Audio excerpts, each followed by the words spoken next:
tired of this cold weather, so you can go. Call this meeting of the Baker County Board of County Commissioners to order. Yeah. Welcome. Glad you're here with us. Glad you're viewing with us if you're online. Appreciate those here in the audience. If you'll turn your cell phone off or on silent, whatever you might have that would interrupt the meeting, we appreciate it if you respect the meeting that way. We're going to open with an invocation and a pledge. Commissioner Anderson, if you'll do the introductions. Yes, sir. I invited one of our young, up-and-coming, he ain't so young, but he's one of our up-and-coming pastors. I think he's gonna be a great pastor. That's Mr. Daniel Wilbanks, a longtime family friend also, so the floor is yours. I'll be brief, but I spoke with a friend this week and we talked about how we spend most of our lives not trusting the one being that's proved himself trustworthy over and over again in our lives. And as I pray, that's what I want us to focus on is trust. So let's pray.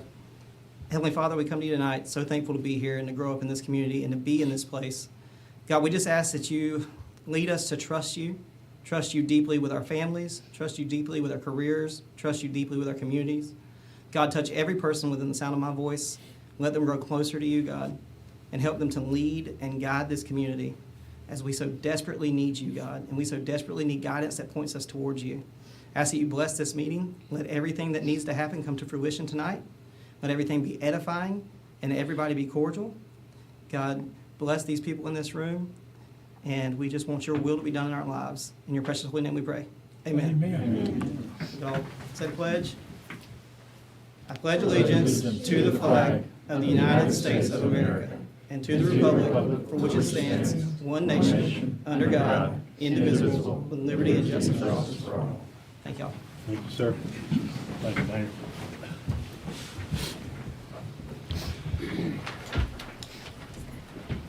Move on to approval of the agenda. Hope everybody's had an opportunity to review it. I move approval of the agenda as presented. Second. We have a motion and a second to approve the agenda as stated. All in favor signify by saying aye. All opposed, like sign. We move on to elected officials. Ms. Stacy, you got anything? No, sir, I'm good, thank you. Seeing no others that interested in stepping forward, we'll move on to the next item. Thank you. Public comments. Do we have any speaker cards? No, sir.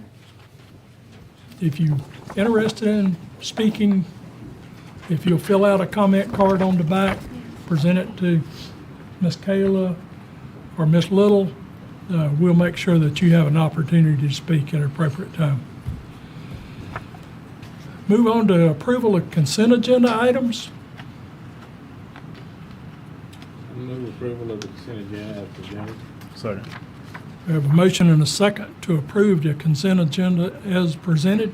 All in favor signify by saying aye. Aye. All opposed, like sign. Motion carries. Seems like we're flying tonight. So we're already down to new business. Item number 1, the 23-24 audit presentations by James Moore. Zach, if you're ready. All right, I'm ready. All right, good evening. Zach Shalafor, partner, James Moore and Company. We are here to discuss the annual audit for the fiscal year ended September 30th, 2024. I do have a PowerPoint, I think, on the screens for everyone, also over there. That will really cover the highlights for the review of this audit. I'll try to stay as brief as I can, keep you on pace. They'll also, do have to acknowledge, I think, from our standpoint, Commissioner Bennett, I think one of the most passionate I've encountered in terms of elected officials when it comes to getting questions afterwards and otherwise. He always kept me on my toes, so I'm certainly ready for whatever you all have, either as I go or at the end. Feel free to jump in, but did want to acknowledge him again as one that's kept me on my toes. Thought a lot about Everybody in this room. but no, I thought about a lot about you all, his family, and so forth. So Yes. Thank Did you. want to acknowledge that. Before jumping into the audit results, just thought kind of quickly reflect on the timing of getting this completed and a quick look forward. The audit was wrapped up pretty much the first week of December, so just the timing, we're here today, but did want to acknowledge where that was. So all clear from any state deadlines and issues from the Joint Legislative Audit Committee. So just to kind of close that loop, everything all squared away from a state compliance perspective. With regard to the fiscal year 25 audit schedule, we've been talking a lot with the clerk's office, getting things squared away with the other constitutionals as well, to really work through what the plan is. The heaviest amount of work is really planned for the month of April into May. I know with the clerk's office, which also just to kind of say, hey, going forward, we feel very confident in the timeline and just the direction things are moving. The little bit we've gotten to work with Brooklyn has been great, as well as the continued involvement of CKH, the outside accounting firm. I think really has things on a good path, target to really be closed out. I think they're looking at March, and then again us kind of April to really start the heavy-duty audit procedures, and I think everyone's on the same page in terms of working towards a plan to ensure everything's wrapped up for June 30th for the fiscal year 25 audit. So didn't want to kind of give a quick preview there. Hopefully it'll be June or July, a few months down the road that we'll be back talking about the fiscal year 25 audit. That's been sent out to each constitutional? Yes, I believe we've gotten all the request lists, at least sent out, if not published, also in our transfer portal Okay. as well. If anything has been published there with some, it'll be soon. I know everyone's been, our team's been. in Yeah, as far as the contact. request list Yeah. and everything? Okay. Yep. Good. So from an audit report standpoint, very similar to prior years. The one I'll touch on first is the audit report on the financial statements. This opinion mimics pretty much all prior years that we've done the audit, where we had a qualified opinion, the sole qualification related to OPEB, and not having a valuation performed to calculate that number. That's been the way the report's been for many years. Many small governments take that same qualification.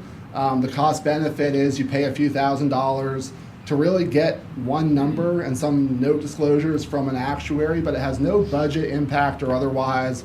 So it's, do you want to say, hey, the report is perfect, but you really get nothing out of that, again, few $1,000s for the report. I know there was some debate amongst the board at the last meeting, but do want to kind of recognize from the state's perspective and from our perspective, the state has no issues with that qualification. They will call out other things and say, you didn't do this. This is not in the report, and basically send it back to you, include us, and say, we need this additional schedule or something else. This OPEB qualification, the state is fully accepting of. So there is no detriment from a state perspective or otherwise. So I did want to just close the loop on that, because I think there have been some questions going around of, hey, is it a totally bad report or otherwise? Again, it's a very common qualification, and even for a lot of smaller municipalities that we work with in a contract finance director type role, I typically will recommend and say, hey, this is not it's only a few $1,000s, but it's not worth spending the money because it has no operational value or provides no other benefits. So just again, to kind of provide that perspective, I'm more than glad to answer any questions on that now or later, just because, again, I know you all discussed that a few weeks ago. No, I agree with you. It has no value. You get the clean report, but that's about it, because it doesn't impact your It has budget. no so. value. If it was factual based, we would feel different about it. Right. But theoretical, it's hard to justify spending any value on it with knowing that it's just a theoretical number. Yeah, I mean, it's a theoretical number solely obtained for financial reporting purposes that, again, has no impact on your general fund, doesn't impact your budget. It's purely to say, hey, the audit report was perfect. They just had a good lobbyist that worked that through the government, because it don't mean anything. That's what I often joke about. I said But that it's today, true. talking earlier with True. someone. That's all it is. And it's very different when you have, a pension liability, if you have your own pension plan, that makes That's sense. a whole Or if you're different- paying for retirees' health care, but Yep. this version, it's purely a theoretical That's all. number. As much as I'd like to have it off the annual audit and have it resolved, there has to be a better reason to resolve it than just because it's not required. So, Well, it's It's, required. it's Yeah, definitely it's- required. It's It's required required. by It's the required, accounting we're standards. just choosing not to have a perfect audit. yeah, by Along not with spending- everybody else almost in the state, it's a small county. We're choosing to not have a perfect audit by not spending $2,000 to $5,000 on a $52 million budget. And in my opinion, whenever we look at it, and we're begging the government for money, what's one more step that we can do to show that, hey, our books are totally clean, perfect across the slate? It's a minuscule amount of money in the grand scheme of things. Yeah, there's certainly arguments both Mm. ways. I think, again, some of the ones I see, it's a very small town. Of course, Sure. with the size of the county and otherwise, again, it's a cost benefit type, but I've been doing the board for 15 years, and that has never been an issue with the state and a grant, applying for a grant, And you had a finding every year. every year. Hmm. So it's never been an issue. It's not even a question on the grant, do you have this? Right. So, to me, until there's some kind of consequence for not doing it, I just don't see the sense in doing it and wasting, I'd rather put that money into something that really means something. Because it just don't mean anything, other than, making some lobbyists happy that we went through the whole process to make this on the state. So, I think, We I all think got we our really, opinion. yeah, I agree. I think it's a waste of taxpayer money, and I'm not in for wasting taxpayer money. I think we need to get some real numbers to work with, quote, estimate. So we are talking about real numbers. And I think then we need to look at it more closely. I understand the cycle is, if it's $3,000 this year, then it's $1,500 the next year, and then in 2 years, it's $3,000 again, and every other year, it's up and down. So you have to consider, The pros and cons, for sure. And we were hoping to have a quote back by 5 o'clock today, however, we didn't get it in time, so. Something we can definitely look at and discuss at a later meeting, for sure. yes.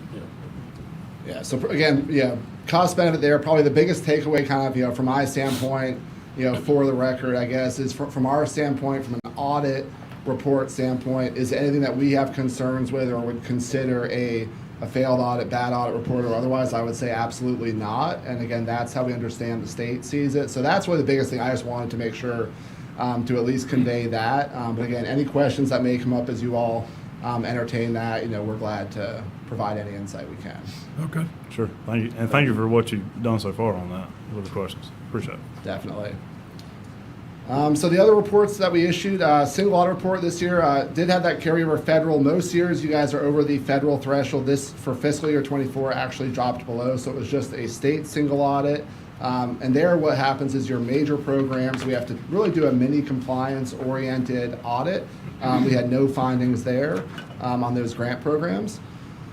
With regard to internal control and compliance, any internal control deficiencies that we come across, again, it's not an internal control audit, but we do report any items that come across during our audit procedures, either in the design of controls or the functioning. We had 3 this year in that report, most of these kind of following last year, so I won't go through a ton of detail, but the comments related to just the timeliness of the year-end close, the timeliness of really adjustments to bank reconciliations. There was monthly oversight of the bank activity and otherwise, but there were some true ups, so that's what that kind of specifically related to as far as to get the year-end balances where they needed to be for financial reporting purposes. And then we did talk last time about the EMS billing oversight, where there's a separate, what we call service auditor report that would be done by the third party. I understand that was done this most recent year, so can't fully close the loop on where we're going to be at, but that one may be resolved going forward based on that contractor, it sounds like, having gotten that work done.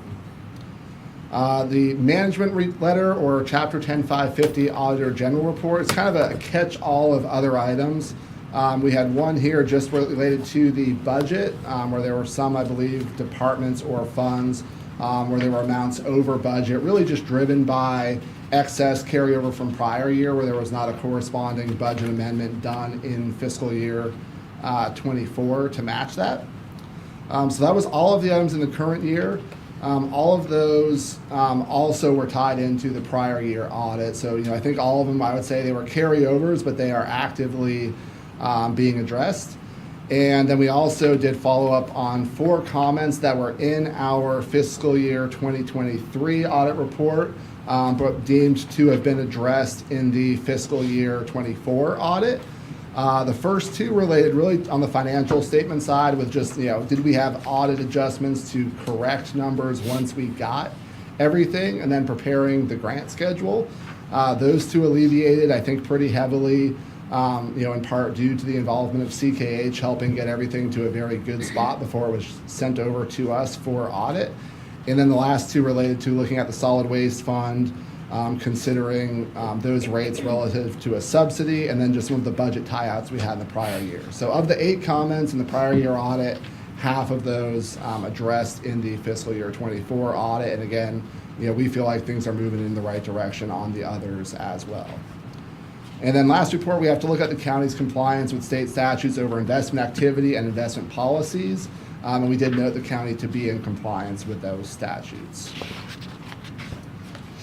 I know there was this, first we always do a quick summary, audit by audit of comments in the different audits. So we have that. We have one other recommendation, I believe, related on the budget side, I want to say, but don't hold me to that, on the sheriff as well. So just a quick kind of tally there.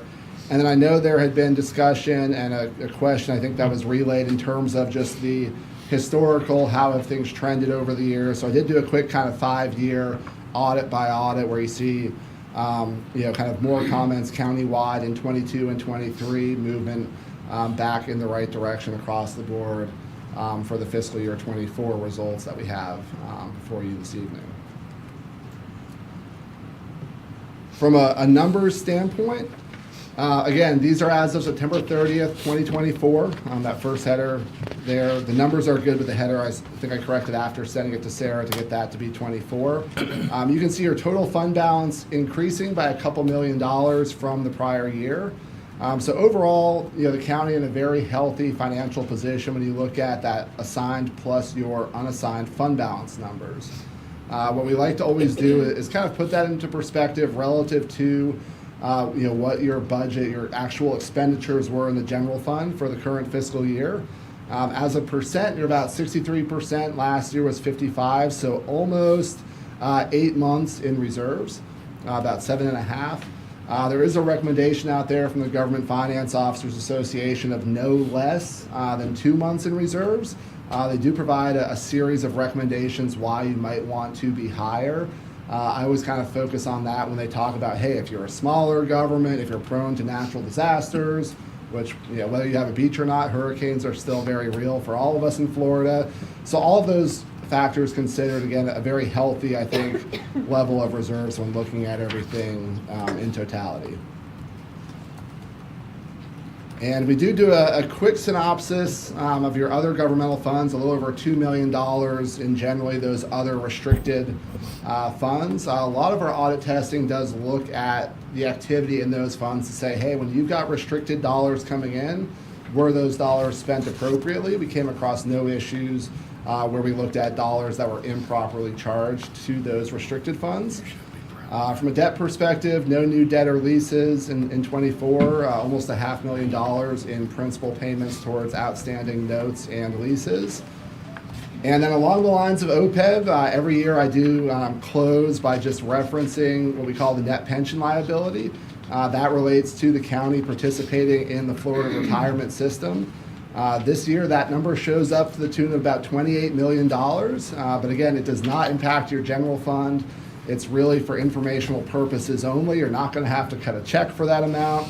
And the real focus here from a liability standpoint is the county's liability is every month as you have your payroll, all the constitutionals have their payroll, that the required contributions are being made into FRS, and we've noted that to be the case. So again, talking about theoretical numbers, that $28 million is really a theoretical allocation from the state that does show up on your financial statements, again, really for informational purposes more than anything else.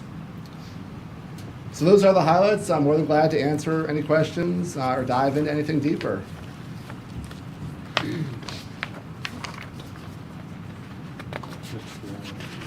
On the four for this year, from 2024, we're looking at resolving those in 2025 audit. We went from 8 to 4, now we're at 4, so where do you see us at with the other 4? So I think, again, just I know you had to mentioned a say- couple of them you think was looking like they would be solved. So all of them are certainly correctable. I know Brooklyn's, working like 25 hours a day right She's now, but doing an awesome job. I ain't got nothing to say about it. so yeah, I mean, correctable, but there's a lot of work to be done for sure. Okay. And are you working with them on trying to correct those? Yeah, we've discussed, and again, I think just the steps that have already been taken. I mean, some just on the timeliness. Right. I mean, that's just a matter of getting it done. And again, from where we're at, I mean, We're definitely heading in the right direction. Oh, yeah. I just want to make sure we don't drop to the ball of anything that we can help, even the board, whatever we can do to help to solve those issues. Yeah, absolutely. Reasonably, do you expect us to correct 2 of those or all 4 of those? Where do you see us going with those 4 issues? So I would say the timeliness, the 2 related to timeliness, I think there's a full commitment to make sure those are addressed. The EMS one, again, we just haven't reviewed that report. Okay. That one's kind of out of your direct control. Yeah. But it sounds like the contractor's taken action. So if their report checks out well and otherwise, we'll see there. And then the budget one, just from the timing of getting good numbers, to say, okay, what was the team able to really evaluate at the end of fiscal year 25 if there were any budget rollovers that needed to be done. So that's one that maybe could carry over if there were some that didn't get rolled over, so you're technically Right. over your current year budget. But again, that's one that, as everything else gets on track, that one will pretty easily take care of itself. So a If good not this year, possibility probably of 3 next. out of 4. Yeah. That's good. That'd be good. Yeah. So I think we can address the one, the EMS, that has been fixed, hasn't it? Yeah, so it's our understanding that the contractors, but like Zach was saying, they have to review it to make sure Yeah. that it meets their standards, but yes, there's But very clear we know that's something we have definitely addressed though. Yes, on Well, our, I thought that was something in the past year we did. it for sure. is, yes, sir, and that's a contract agency, not county billing. Mhm. But yes, they have been directed and they had no issues doing what we asked for, so it should be resolved. Yeah, I would say again, every indication is that one will be addressed. I just not having reviewed the report and otherwise Yeah, just yeah, don't yeah. want to That's know right. for sure. But I mean, just amongst us, because I mean, we're asking you if we fixed our own problems. Right. You know what I mean? So I think we definitely have on that end. Yes. And then speaking with the clerk and finance director, We've I think already we, uploaded that to the, so yes, that's already been done. the EMS part? Yes, Yeah. Well, the other 3, I mean, we're addressing those. most definitely. Yeah, that's right. Were the budget rollovers mostly because of grants? In some cases, yeah. Like I Okay. know I forget there were fewer this year. I remember for the fiscal year 23 audit, I think there were questions because on one it was on paper it was you overspent by $6 million, but it was you had a grant in the prior year for 9 or whatever the number was, and just that paperwork to say, hey, it wasn't all spent, we need to roll it into the new fiscal year, just hadn't been done. So that was all it related to.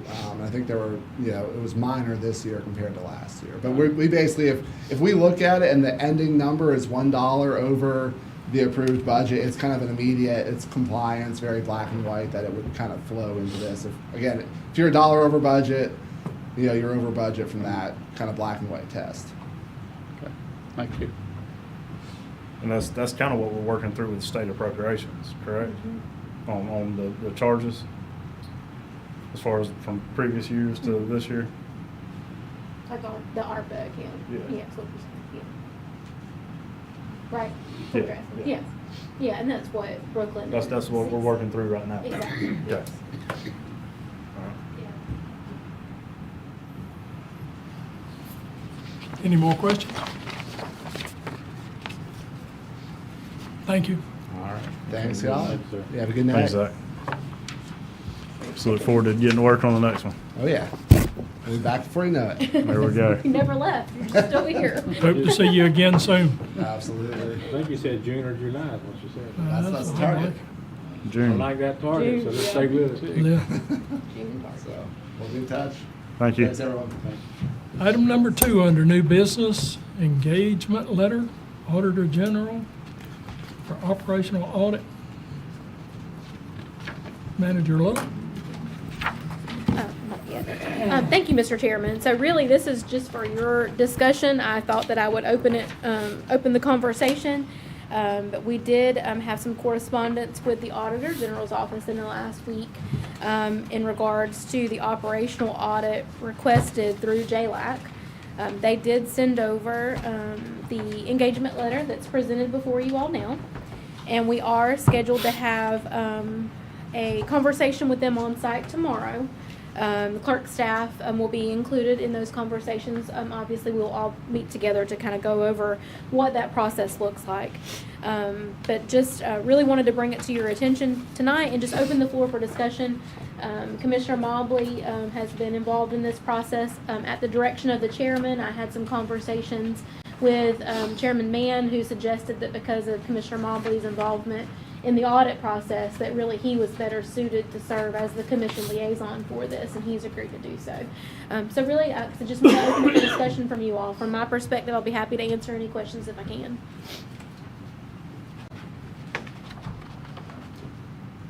Any questions from the board? We'll let the big man over there talk.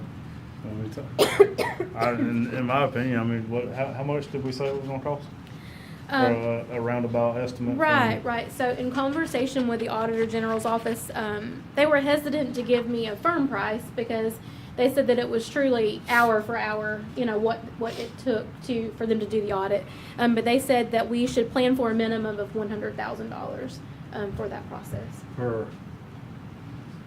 No, sir. All inclusive for both departments, for the Both clerks, for the departments, clerks. $100,000. Yes, sir. A minimum $100,000 for that, Yeah. and of course Yeah, that would be at staff least time. Yeah.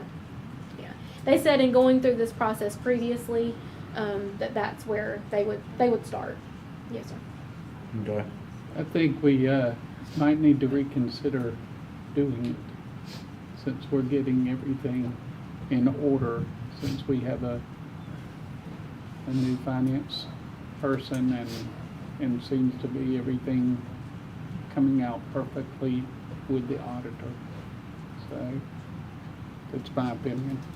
Commissioner Anderson? I'm comfortable considering that, as long as we change the way we deal with our auditors that we have now. Yes, sir. They do a more in-depth than just an overview. So they can go into I know we might have to pay more for that, but still gonna be cheaper than $100,000. That we can get into our books and they can go through it and then help our finance department, which is gonna be overwhelmed. I know she is. I mean, there's no doubt.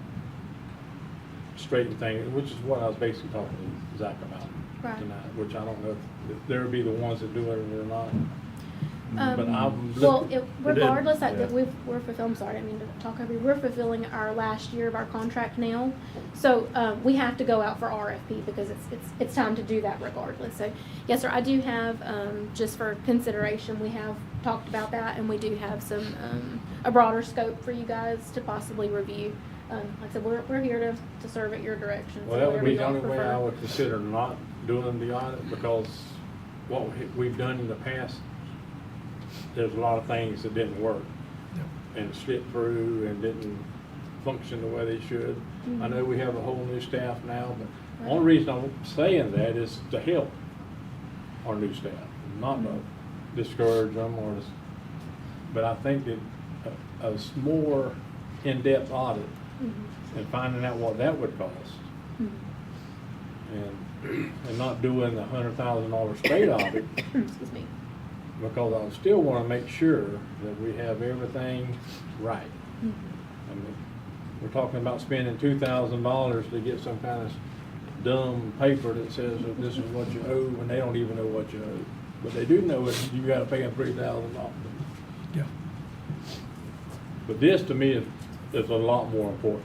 I would rather take that $2,000 or $3,000 and put it on top of what we're paying in an auditor and to help our finance department in any way that they can to improve or whatever we have to do.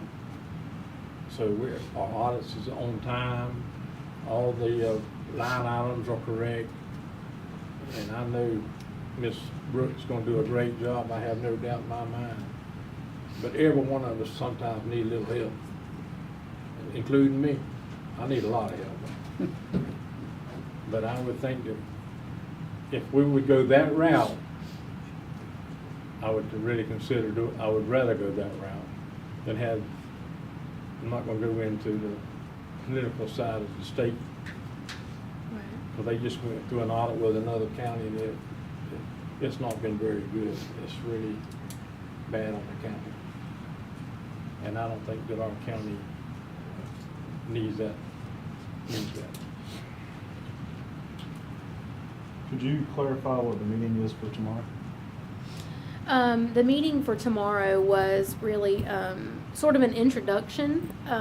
It is considered part of the process for the audit itself. However, in talking with the staff of the Auditor General's office, we don't have to sign that letter of engagement prior to that meeting. That's something that could be done afterwards. And then also, if the determination is to not move forward, notification would just need to be submitted that we, And That that we changed. notification would have to go back to JLAC requesting that they yes, sir. Yes, do sir. away with our request to come do it. Correct. So a letter to JLAC would have to be sent from the board requesting that our request for an operational audit be rescinded. And they would review that request and then notify the Auditor General's office that we've removed our request for that. Just for full disclosure, I have prepared that documentation so that you all had the full array to discuss tonight.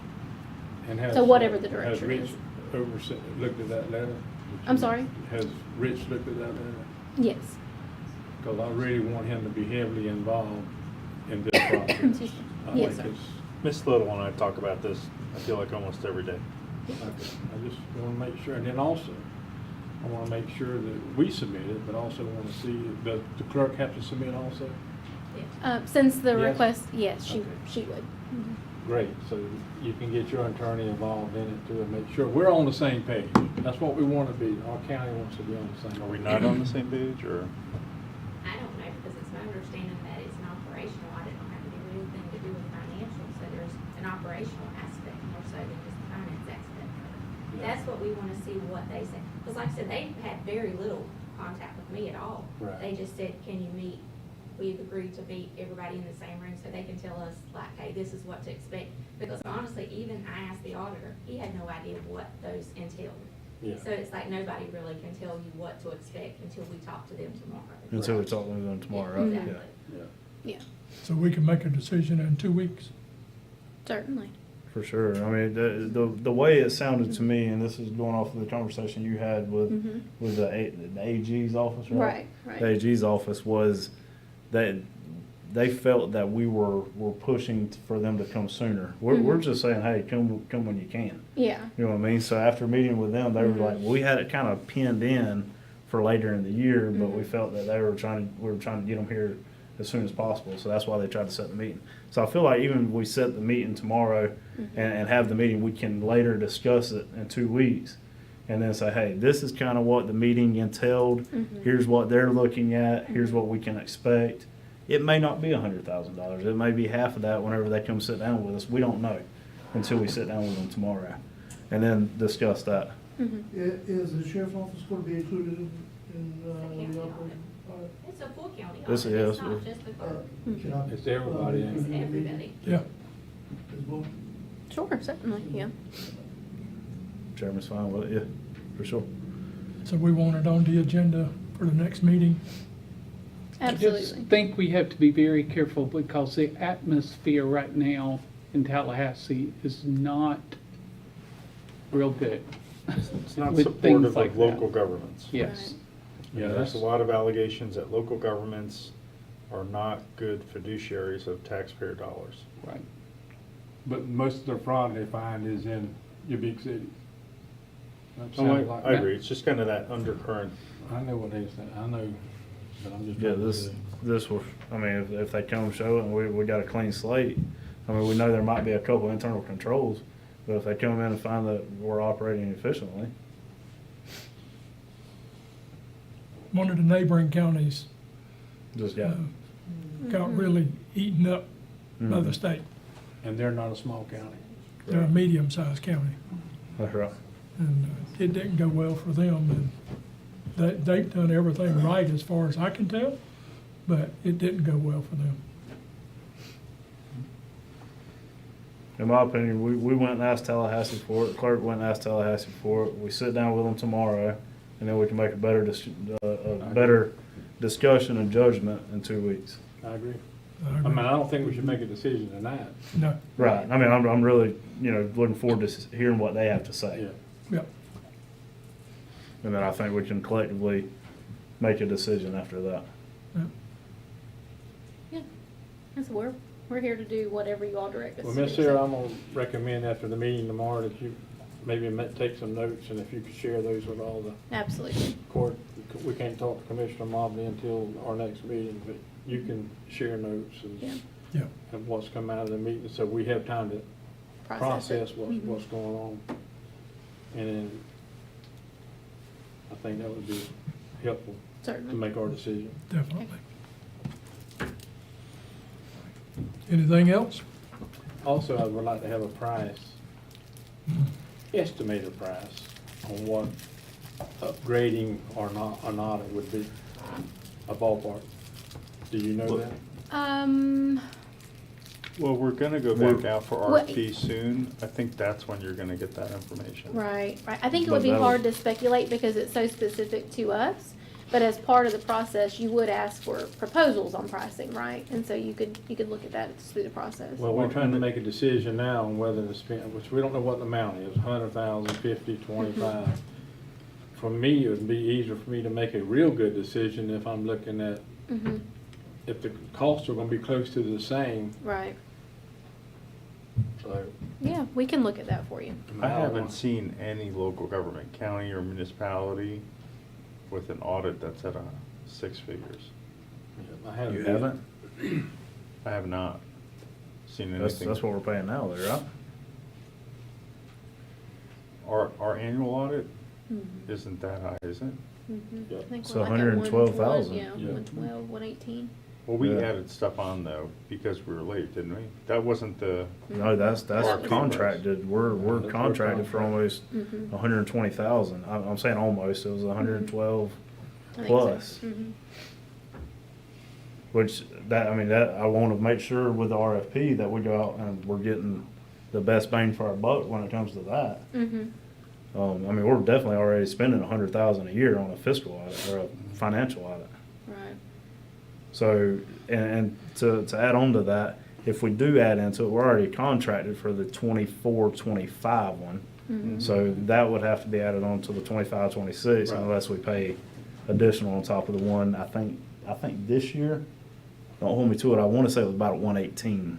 I if think that anybody sounds could right. remember. That's what I remember was 118. Yeah. And I had no problem with that, but I don't want to pay an additional $100,000. $100,000 on top of that. If we could, I'm talking about on top of what we already paying. If we're paying at 118 now, Mhm. we've agreed to that, and it's been, since I've been here, it's been between $70,000 to $100,000 every year anyway. Mhm. It just keeps going up like everything else. Yeah. But I don't wanna pay 118 and then an additional $100,000 Mhm. when we can pay 118 and maybe 30 more thousand and get a real good look at our books. That's what I'm talking about. You think that what we're gonna ask is gonna be another $30,000, and Mhm. that would mean more to me than saying, okay, we're gonna guess, I don't like guessing. Yeah. And going back to the operational audit cost, like I said, I think it's hard for them to put a firm number on it until they actually come in, but like I said, just historically, that they hadn't done an audit that cost less than $100,000. Yes, sir. We'll We see can how that certainly- meeting goes. Yes, sir. We can get some prices on the more in-depth scope of work as well, and see if that's something we can come up with for you all before the next meeting. If you can't, you can't, but it would help. Yeah. Yeah. Well, I took a couple of different RFPs and combined them into what, I came up with. So I couldn't reach out to the, one specific county and see what theirs cost because we didn't follow that entirely. But we can certainly work on that and get you some estimates by your next meeting. Sounds good. Excuse me. Any more comments? Let's move on to the prior business report. Right. The pending business report. Yes, sir. Thank you, Mr. Chairman. So starting at the top, COA bus wash. So that one obviously is still just in a closeout. We are working through some issues today, actually, with the COA on the Senior Life Enrichment Center. The contractor was out working on the freezer and heating system today, so we continue to work on those. They did address it as soon as they got the notice from staff. They did have someone en route to work on it. So it does continue to be an issue. One thing with the bus wash that I spoke to staff about today was they really don't have like an operator's manual and scheduled maintenance manual. So I asked them to send the documentation that they do have, and I'm going to try to coordinate with the contractor to give them some type of quick reference guide. Like, these are the updates that need to be, you need to be looking at these filters every 30 days and this type of system maintenance. So we're going to try to help them with that and coordinate something that's a little easier to understand, and also just to have the information, because some of it they don't have at all. So we'll continue to work on that one. I will continue to leave this one on pending business as well, just until we do get that those funds reimbursed on that one. Moving on down into the St. Mary's Cove boat ramp. Again, that project for phase 2 has been submitted for closeout from the state. We have not received confirmation of reimbursement just yet, but all of our processing on our end is complete on that project. Moving on Can I down. interject on that You one? sure can. Say that one more time. We haven't been reimbursed That's on phase 2. for phase 2. Phase which 2 was what the we've done, design and engineering of a bathroom. So we have completed all of that work and submitted it for reimbursement to the state. Yes, sir. Okay. And I just realized I accidentally deleted St. Mary's Phase 1 from this, and we do want to keep that. Although it is on your next sheet, we'll get to that next, but Commissioner Anderson asked about FEMA projects. So it's really up to you guys if you'd like me to leave Phase 1 here, or if you'd like me to just leave it as part of the FEMA spreadsheet on the attachment. But we'll talk about that when we talk about FEMA projects, because I know Dennis is here too. Yeah, I'm sorry. I Yeah. jumped ahead. Yeah, I was no, you're excited. fine. I'm sorry. Moving on down the list on pending business, as I know we've got our 6 o'clock hearing in just a couple minutes. Shoals Park improvements, we do have, both camp hosts are now on site, so we're back to fully staffed there. That one, we're glad to finally see someone be back on site for that one. Council on Aging, Senior Life Enrichment Center, we've already talked about. Again, that project has been submitted for reimbursement. We're just waiting all of those closeout documents on the state. There's nothing else to submit on our end. And again, we'll continue to work with the contractor to address any issues that come up as warranty problems on that one. Kyler Fire Station, this one is still pending for our last step on that project. You'll have to forgive me, I'm fighting a cold, and I think I'm working on too little sleep here tonight. The last step on that project was the staffing and mobile home to be purchased for staffing living quarters there. Again, that one will continue to stay on the pending business report until we close out that last step. NAB Sports Complex Appropriation Project. So again, big thanks to the finance staff. I know they've been working really diligently to get all of that stuff done. Brooklyn and I had some conversations. I know she's been working with that firm CKH to try to continue to clean all that up. Again, the NAB reimbursement has been submitted through the state, so we're looking to see that whole grant be reimbursed to the county, because we did front the $600,000 fully on that program, and so again that has been submitted for reimbursement, and we are hopeful to get that payment back to the county very soon. So with that, we've submitted for the reimbursement, so Mhm. whenever they come before us, March, April, we're ready to go for phase, what is this, phase 3? Phase 2? It would be phase 2 technically. Right. So yeah, from my understanding, I know, like I said, the ARPA account's still under reconciliation. But from the initial conversations with all of that money came from the ARPA account. So as long as there's no concerns, that $600,000 would go back to the ARPA fund is my understanding. Okay. Thank you. Thank you for that thumbs up. Thumbs up for Yes. finance, we're good. So yes, like we talked about before, it was just figuring it out on paper, right? Okay, How to good. clean that up. Good. So yes, and like I said, Looking again. forward, looking forward to moving on with that one to the next one. Exactly. The courthouse generator appropriation project. We actually just had the contractors on site today. They have been coordinating with FPL on the power, being able to get all that done. So far, they have been able to do that without any disruptions to the courthouse. However, Stacy will send out some notifications this week about that, but we just talked this afternoon about the need to shut the entire courthouse down for one day so they can actually do the hookup on that. And so we're looking at the first week of March. And so I want to coordinate with all of the users of the courthouse to see what day might work for that. And so we are flexible, but we'll reach out to everyone tomorrow, clerk's office, public defender, and all of them to let them, or excuse me, state's attorney's office, to let them know and to see what date works. Like I said, for a complete shutdown, because it will take the better part of a work day to get that done. We can't work with FPL and do that on Saturday or Sunday? We can ask, but I don't believe that was an option from when we talked about it this afternoon. So if it is, obviously that's a priority, would be the preferred to be able to do it so it doesn't disrupt. But this afternoon, what they shared was that it would have to be a Monday through Friday interaction with that. So again, we'll keep working on that and make sure that we, Pay overtime. Pay overtime. yeah. It's just a thought. Yes, sir. And I agree with that thought. Like I said, we have talked about that. Again, we will do that on a day that is least disruptive to anyone that may be in the courthouse. Next on our list is the Sanderson Center. So Mr. Doug Moore has been hard at work over there. I don't know if he personally has been hard at work. Let's say that, but his people have been hard at work. So the concrete pad has been poured for the restroom, and the block has been delivered. And so hopefully we can get him before you guys, maybe in the next couple weeks, to kind of give you some status updates. But they are making good progress there. And last but not least, we did finally hear back from our permitting software. For some reason, they had part of our conversion done and had us on hold. We can't understand why they had the rest of it on hold, and they really offered no explanation as to why the conversion was not complete. And so staff did direct them last week to proceed with the remaining conversion. And so we'll continue to stay on top of that one. But again, we're not real sure where the delay or miscommunication happened on any of that. But again, it continues to stay at the top of our list to get it done. And if it's at the pleasure of the chairman, I know Dennis is here, and so maybe he doesn't have to sit through our public hearing if you want him to go over our FEMA list real quick. Thank you, Dennis. Thank you, Sarah, Chairman, Commissioners. I will be abbreviated. There'll be a full update coming at the next commission meeting. We'll get on the agenda this week, Sarah.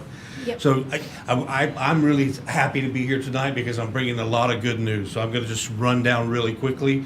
Project number 796315, that's the completed road work that we did to the tune of $254,174 and some odd change, was obligated yesterday. I can announce as of this afternoon, the boat ramp has proceeded past state review and is now in pending award. In other words, the check is in the mail. We got there in a backwards kind of way. We never got FEMA to do the math the way it was supposed to be, but when it all said and done, they funded the entire project at $548,000 in our favor. We're still. Congratulations. Turner Cemetery Bridge, we've still got some hiccups there, but we're fighting desperately. Steel Bridge Road, we've got some hiccups there, but we're still fighting desperately. Copper Creek has also been obligated. That's $141,000, and we're moving forward on the financing side of it, which is critical for all of the projects moving forward now. We've also obligated the Roads and bridges. So that's where we are. The boat ramp is moving forward. We can begin with the notice to proceed and all those things we've talked about. We have a total of 2 projects obligated and 1 today moved into pending award. So I'm happy to report that after a year or more of some really tough stuff, we're not there yet. We got to get across the finish line with the rest of our projects, but I am proud to report to the board that we've been successful in those 3 projects. If you got any questions, I'd be happy to take them. Any Thank you so questions? much, Dennis. Thank you Praise the Lord. for all of your hard work and everything with us. I'm surprised you still got hair. You pulled it all out. And I have to say, there's a whole team of us. It's not me. I just happen to be the most vocal and That's right. and the one that draws the most itch and rash. But it's been a team effort across the board, and so I appreciate your. The most vocal helps. With the boat ramp, so we've issued the notice to proceed now. Not yet on the No. boat ramp, because it's not an obligation, it's just a step closer to obligation. It's close. Yeah. Why can't we? No, they issue are notice to working, but the proceed? formal notice to proceed, are we good to do that now then? Absolutely. Okay. Yes. Okay. They're reimbursement projects, so they're, Okay. technically, they frown on you waiting for FEMA's money Right. to So start. Yeah. So- this Okay, all I'm sorry, gas, that was no my brakes. misunderstanding. Yeah, then we Yes. can do that So in-house. in fact, we're there with Yes. 2, at a minimum of 2 projects. Right. I can Right. make the same So argument. notice to proceed and their permits, Yep, and then as staff, we will talk about everything else down there. yes. Cool. But yeah, we can do the Same thing notice. with Copper Creek. Yeah. Again, that's the contractor where it's kind of dragging their feet now, but yeah, we're ready to move forward. Good. Yeah, yeah, and we can do those notice proceedings. I will now. give you That's just, since I administrative duty. do have a few minutes, I was able to follow up today, so, in speaking with Sarah this morning, the funding had been, or yesterday, funding had been a little bit of an issue. I reached out late this afternoon to FDM, to pursue some additional funding opportunities. The LAP funding is no longer available, so that's closed up, but I did have a conversation today, late this afternoon, and I'll be forwarding you some options for some Okay. funding opportunities to get us through, the Copper Creek project. Yeah, and then on that box culvert, just to remind you guys, that's the one we only got a portion of funding. But we actually talked, about several different little pockets that we can pull from. So we're really hopeful to be able to do that with maybe very little, or if any, financing for the county is what our options are really, we're looking at. When you get a chance, Ms. Sarah, can you put those together and bring it back to the board on what Absolutely. we're actually looking at? Yep. Yes, sir. We've got about 4 different funding sources If you now. could pull those together, I mean, I don't care where you ain't gotta. We can tell put me. it on this report if you'd like. Just if you would bring it back, so we're all looking at the same thing. Absolutely. Appreciate it. That's another conversation that Sarah and I had spoken with Donna. I know we got some new staff on board with the county, and I'd like to start folding those finance folks and the grants management folks, because all this stuff is gonna start coming together pretty Right. quickly, and start getting them on board as early as we can in that process, so we stay on top of it. For sure. Make sure, I mean, everybody, just the documentation and everything else, this one require. Document, Yeah. document. That's right. Speaking my tune. Thank you. Let's get the boat ramp open. Let's get it open. When we come back in regular session, we'll be at expenditures report over 5,000. Okay. But for now, we're going to recess until 6 o'clock, and we'll go into public hearing.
We'll go into public hearing. The final hearing for all 4 items.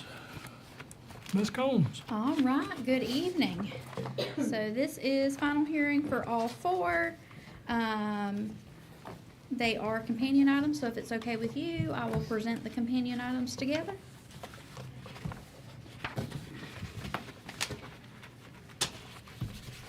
So the first application that we have, it is for ordinance number 2025-37, a small-scale land use amendment with a request of agriculture B to very low-density residential.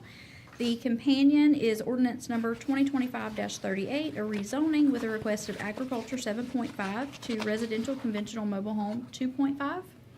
So this parcel is owned by Paul and Susan Davis. It is off of Wilbanks Lane that comes off of Otis Yarborough Road on the 23C side. So you'll see here's 23C, Otis Yarborough, and here's Wilbanks. It's the first road that comes off there. So right now the parcel is vacant, 7.51 acres with the land use of Ag B, zoning of Ag 7.5. Currently, the parcel would be in compliance to build one site-built home or place a mobile home. However, the applicant intends to subdivide the property between themselves and a child for them to both be able to build on the property. So you'll see here on 3 sides we have the same use with that Ag Zone B and Ag 7.5.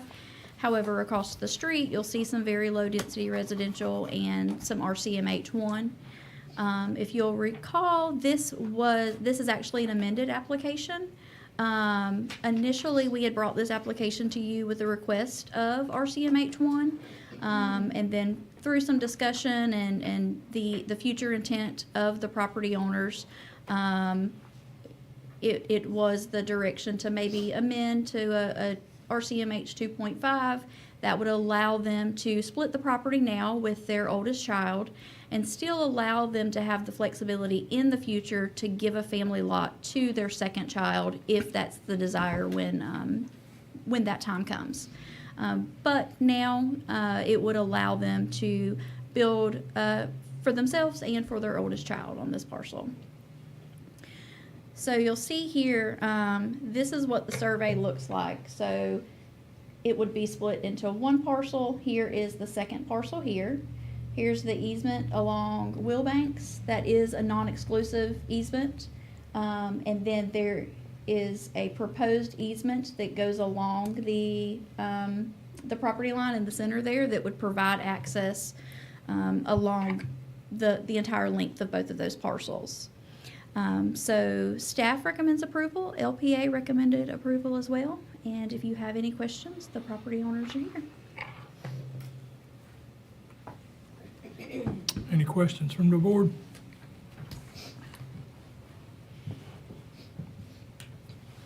Any public comments?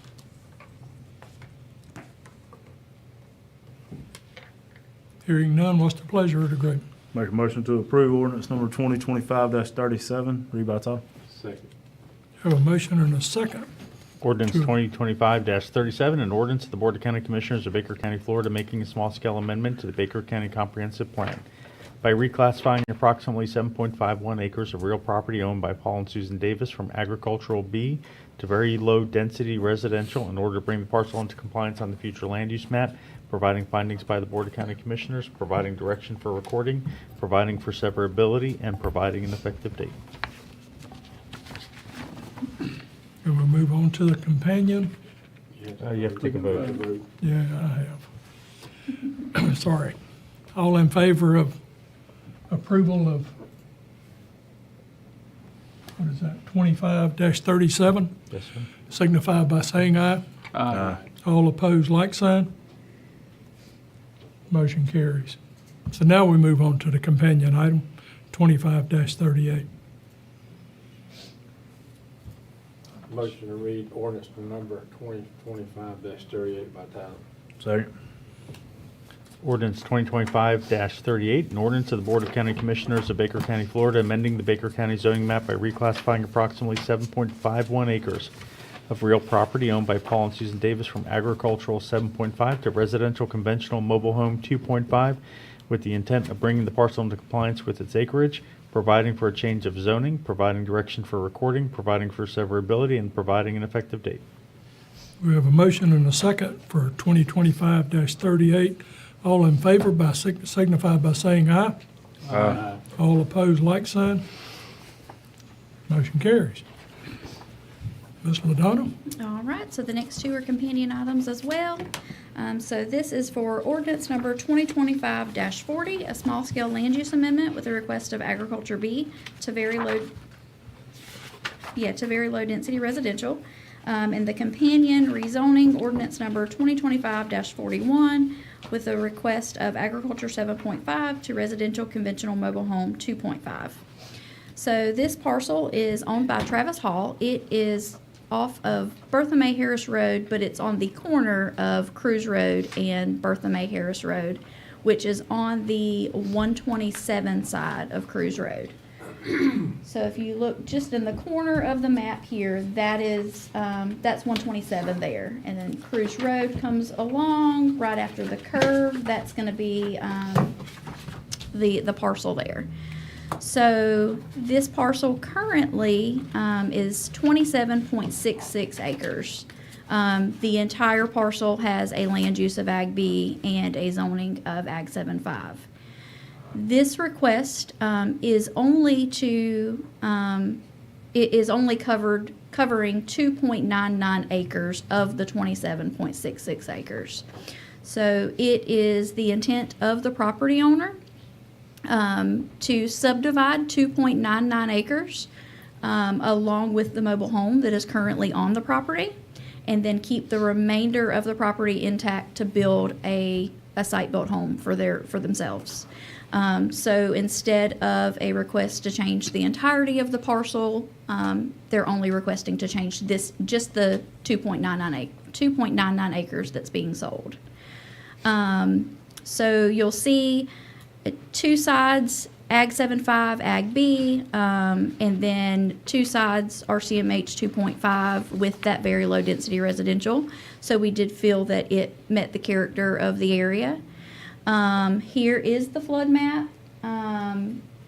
You'll see this area right here is kind of where the mobile home sits now. It is the portion along Cruz Road and Bertha May Harris at that intersection. That is the section that will be that would be sold with the mobile home. So that would leave just this back portion outside of the flood zone. So that is just a precaution that the property owners would have to take in the future, just understanding what that looks like. It would be their intention to build towards the back of the property, but if in any way they were impacting that flood zone, they would have some elevation certificates and additional documentation that would be required. So you'll see here, this is a survey from the 2.99 acres, and you can see the flood line right here. And you'll see the house and the structures are just out of that. The remainder of this parcel would have access from Cruz Road, and it is their intention to access from Cruz Road. Any additional splits or subdivisions of the property in the future, they would trigger that subdivision process. So if the property was altered any more in the future, there would be additional requirements necessary. Staff recommends approval, and LPA recommended approval as well. How are they subdividing now? How are they subdividing now without triggering the subdivision process? So this property has never been split before. But you still have to go through subdivision unless it's under the family law provisions. So the subdivision is not triggered until it creates 3 parcels or more. The requirements for like paving the road and things like that are triggered at 3, but you still have to go through the process. Unless it's for a family lot subdivision. That's the only way you get to skip the process. Well, it wouldn't meet the definition of a subdivision yet. Never being subdivided before, right? This is only the second split. No, it's only the first split. Yeah. It's let's never. let's just take a look at that after. Okay. Okay. After what? After the meeting, we can take a look at kind of what those requirements would be. But we can still proceed on This this. is just zoning and land. use. Yeah, this would just change the zoning and land use. Yeah, okay. We can look at that, and if there were any additional requirements, that would be a separate process anyways. Okay. So just as long as whatever remaining is the current zoning correct for if it's gonna be split, what's left? Yeah, what's left is gonna stay Ag B and Ag 7.5. Yeah. Okay, and there's at least 7.5 on what's left? Yes, Okay. yes, There's there's 25 point- acres. yeah. 24 point something. Yeah. Discussion from the board? Any questions? Public comments? Hearing none, what's the pleasure of the board? I make a Make- motion to approve ordinance 2540, read by title. Second.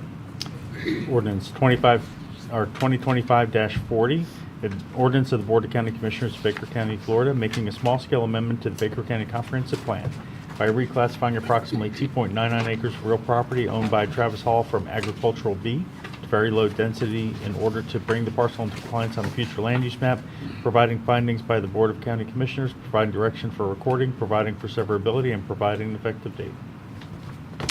We have a motion and a second for 2025-40. All in favor signify by saying aye. Aye. All opposed, like sign. Motion carries. Make a motion to approve ordinance 2025-41, read by title. Second. Ordinance 2025-41, an ordinance of the Board of County Commissioners of Baker County, Florida, amending the Baker County zoning map by reclassifying approximately 2.99 acres of real property owned by Travis Hall from agricultural 7.5 to residential conventional mobile home 2.5, with the intent to bring the parcel into compliance with its acreage, providing for a change of zoning, providing for direction for recording, providing for severability, and providing an effective date. Bless you. We have a motion and a second for ordinance 2025-41. All in favor signify by saying aye. Aye. All opposed, like sign. Motion carries. All right, that's all I have for you this evening. Thank you very much. We'll go back into regular session and take up where we left off. But we did skip over approving the audit as presented. So Make a motion to approve the audit 2324 for we have a motion and a second to approve the audit as presented for 23-24. All in favor signify by saying aye. Aye. All opposed, like sign. Then we're back to expense reports over $5,000. No good. No Any comment. questions or comments? Okay. American Rescue Plan Phase 1 and 2. The only update that we've already previously discussed, Mr. Chairman, but just, to make sure everyone's aware, the reimbursement on Knapp Sports Complex, the $600,000, should be able to go back into this fund. So we hopefully will have some more updates for you guys in the next couple of weeks. The timing is in the next few weeks, you think? Well, the reimbursement, most certainly, but the reconciliation, I know that the finance office is still working with CKH on it. And so Miss Brooklyn has talked about that Okay. being her understanding as well. But until they complete that reconciliation, yes, sir. Okay. We're down to county manager report, if she feels up to it. I don't have anything to report. Thank you. I have a question for the county manager. Absolutely. Who submitted the photo that won the award? It was actually a local citizen. I'll have to go back and look at the contact information. They sent it directly to FACT. It didn't Yeah. come through this office. And so I did not even know that there was a submission until I saw the final results announced Yeah. from them. So I can go back I and would look. like to send a letter of appreciation from this board. Absolutely. For sending that on behalf of Baker County. Yeah. It's beautiful. It I'm not is. sure We can share exactly that. So the Florida Association of Counties does a calendar every year, and each year the it's a contest for local submissions, and so the parameters are different each year. This year it was on local flora and fauna was the topic. And so one of our citizens, like I said, I apologize, I didn't know that this is what that package was until we were already in the room. But I do have the information on it. Again, this was submitted directly to the Florida Association of Counties by one of our residents, and it won, and it was featured in their calendar for April of 2026. And so, 2 years in a row that yeah, the year prior to that, we actually had Miss Tina Carver from the Property Appraiser's Office. Her photo was selected. So this was actually a surprise because we didn't normally the submissions come to us and then we submit them. So that was one directly. So pleasant surprise. We have a talented community. Commissioner Hartley? Got an attorney. No, attorney, excuse me. Actually, I was just gonna tell you, I have to accept the audit, so you took that one for me already. Well, we jumped right on past you. Anything else? Yes, sir. Commissioner Hartley? I have nothing.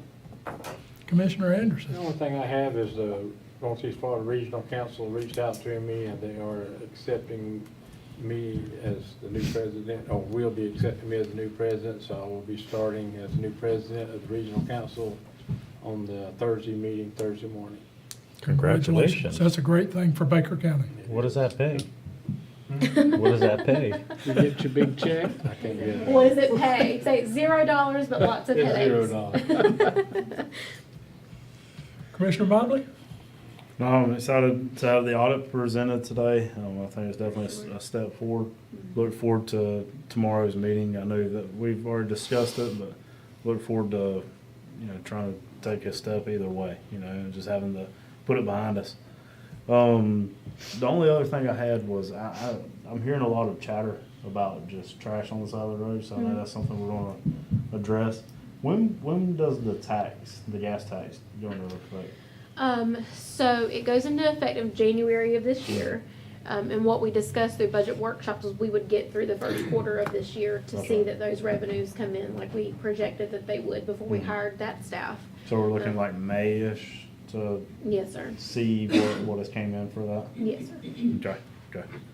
I just wanted to keep that abreast, and I knew it started. I Yeah. thought it started. I just wanted to double Yeah, check. but- absolutely. We have, the roadside litter program, it never ends. As soon as they Right. finish their route, they just start back over again. But it typically is about 4 weeks, Okay. So if we do get phone calls about something that's, a large mess, someone's dropped something, out of their vehicles, we can send a different crew to clean it up. But that program, like I said, it takes them about a solid 4 weeks to make one pass through the Yeah. county. Okay. Yes, sir. I do have a question for the county manager, sorry. On the rental fee for the Ag Center. Yes, sir. Have you looked at that and? So the Need staff that. has, yes, sir, they have been looking at, facilities that are in comparison to theirs. And yes, sir, when we get ready to reopen, that is something that will be brought to the board for contract considerations. Yes, Okay. sir. When would that be? I have not gotten an update in the last week on the status of that. I know they were working on their punch list items. So let me check to see when it actually will be complete and I'll let you know, but I I don't just have an know it's actual going to date. get a busy season coming up Yeah. soon, and people need to make arrangements. Yeah. Yes, sir. Yes, sir. I will double check that. Like I said, I'm not sure Can on we the set the contractors. fee even though the punch list may not be complete? Yes, sir, you can. You can review that and have it in advance of the We facility being definitely want reopened. Yes, The fee when it opens. Yes, We sir. don't want to open it and then do Yeah, the fee. that's right. right. So it would Tell be them to better. move the boxes out of the auditorium and let's open Okay. the auditorium. We will make sure So that it's- that it's is on the ready then. next It's- agenda. Yes, it's ready. Yeah. Yeah. Yeah, the problem is the auditorium has been used for storage while Right. and offices because they had to actually vacate their offices for bulk of that. So they set the auditorium up for part storage, part classroom, and then their office space was relocated into that facility. So when the office side is complete and they transition back to their offices, that's been the holdup. But I will certainly, I don't see any reason why we can't have that on Yeah, that's on the fine. next agenda. On the I'll next send a agenda, I'd like to have a fee schedule recommended, Yes, sir. and Absolutely. let's move forward with that and get that cleared up so that people can plan their events Yes, sir. in the Yeah, a spring. lot of people now is having to go out of county because it's not available. Yeah, Yeah. And we need to be utilizing what we already have. certainly. We can get that taken care of. And the Sanderson Center, same thing. Yeah, exactly. Sanderson Center rates have not been adjusted in 20 years. Well, we need to look at them. Before it opens back up, we Yeah. need to look at them. Mhm. And also, we need to look at what do we exempt. We need to talk about that. What is exemptable and what is not exemptable. If we have that forward, then people is not asking for exemptions when they know they don't qualify. On the Ag Center, it's nonprofits. They're exempt from the rental fee, but not the deposit. They still have to pay that regardless. But that rental fee waiver has to come to you all. Right. So that's something that you all Okay. have to. Maybe have to that's approve. something we need to look at too. Certainly. And also, Ms. Sarah, if you would talk with Chris, that's one of our members of our community sent me a video. It's one of our trucks riding down the road and trash coming out the back of Okay. our truck Okay. that was hauling the garbage. So maybe we need to check our tires Okay. before we leave the land site a little better than what we have. Yes, sir. I know they're pushed. I'm Yeah. not saying anybody done anything wrong. Well, if it's overloaded, that apron, there's an apron that goes on the bottom of those compactors, and yes, sir, Well, it this is certainly This is a can. big dumpster. It's not a. Not just a big open top dumpster with. Gotcha. Can you share that video with me so we can look at it? Whoever it was sent to, just one of you Yeah, I'll guys give sent it to me? We'll give it to you. But anyway, I just need to make sure that we just have them just do a walk around, make sure it's good and secure, Okay. even if we need to do something different. So just take a look at it and see if we can just stop. We don't want to put Absolutely. any more trash back on the road we've already picked up. Right. That's right. Anything else, Mr. Mobley? No, thank you for touching on that. That's where I was getting with the gas tax and everything else. Wanted to make sure that Right. we were pushing on that. 'Cause Yeah. that's definitely something we need to look at. Also, the dumpster, I think we kind of discussed a little We're bit going to with be Chris. going and talking about that next week. Yeah, with Chris Lee, he's gonna bring it before us next week on recommendations on what to do Yeah, with the. he and I talked this afternoon. With the He told me compactor at Mud Lake, and I think it's Yeah. 5'2" right now. Mhm. On how high we gotta pick up the trash to throw it into the dumpster. Right. You know, any way we can help on that and still be in compliance, because I mean, it's easier to throw it out the window at this point than it is throw it in the dumpster. Yeah, So we need to address that issue. certainly. I think we could solve that real quick. You got Commissioner beside me, real tall. I just need to hang out at the right place at the right time. Toss it in there for us. I've had some constituents that were very, very unhappy about throwing their trash over their head. I know it's the law though. Yeah, Yeah. it is, and it's It's frustrating for all of us, but Right. we need to do what we can to resolve I that the understand. best we can. No problem. Yeah. I don't think I have anything else. Motion to adjourn. We've adjourned.